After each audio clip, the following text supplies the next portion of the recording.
পাহাড়ে মেঘের খেলা। হঠাৎ এই মেঘ বৃষ্টি হয়ে ঝরে পড়ে, আবার কিছুক্ষণ পর মেঘ ভেদ করে দেখা মেলে রোদের। এমন এক স্বপ্নের রাজ্য দোয়ারাবাজারের বাঁশতলা। বিশ্বের সবচেয়ে বৃষ্টিপ্রবণ এলাকা মেঘালয়ের চেরাপুঞ্জির পাদদেশে এর অবস্থান। এখানেই ছিল মুক্তিযুদ্ধের ৫ নম্বর সেক্টর। প্রাকৃতিক সৌন্দর্য উপভোগের পাশাপাশি মুক্তিযুদ্ধের স্মৃতিগুলো পর্যটকদের নিয়ে যায় ৭১-এর রণাঙ্গনে। মনোমুগ্ধকর এই জায়গাটি এক নজর দেখতে পর্যটকদের আনাগোনাও শুরু হয়ে গেছে।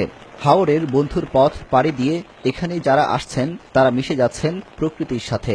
এত সুন্দর এই জায়গাটা যে দার্জিলিং এ যাওয়ার কোনো দরকার নেই। প্রাকৃতিক সৌন্দর্য এবং মুক্তিযুদ্ধের স্মৃতিবিত ওই জায়গাটা দেখার জন্য আমি এখানে এসেছি। এখানে যদি অবকাঠামো ভালোভাবে তৈরি করা হয় তাহলে এই অঞ্চলে লোকজন আসবে মুক্তিযুদ্ধের স্মৃতি, মুক্তিযুদ্ধের এই সেক্টরটা দেখার জন্য। পর্যটকদের আকৃষ্ট করতে সম্প্রতি এখানে নির্মাণ করা হয়েছে একটি সরকারি রেস্ট হাউস। তবে বিদ্যুৎ না থাকায় পর্যটকদের পড়তে হয় ভোগান্তিতে।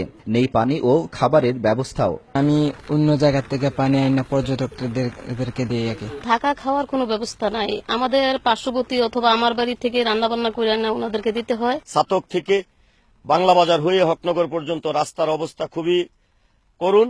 এই রাস্তার কাজ অনতিবিলম্বে করা উচিত। স্থানীয় সংসদ সদস্য বাঁশতলাকে শুধু পর্যটন কেন্দ্র নয়, মুক্তিযুদ্ধের গবেষণা কেন্দ্র হিসেবে অভিহিত করে এখানকার উন্নয়নে নানা কার্যক্রমের কথা জানান। যোগাযোগ অবকাঠামো ইতিমধ্যে কিছুটা হলেও আমরা গড়ে তুলতে সক্ষম হয়েছি এবং বিদ্যুতায়নের কাজও চলছে।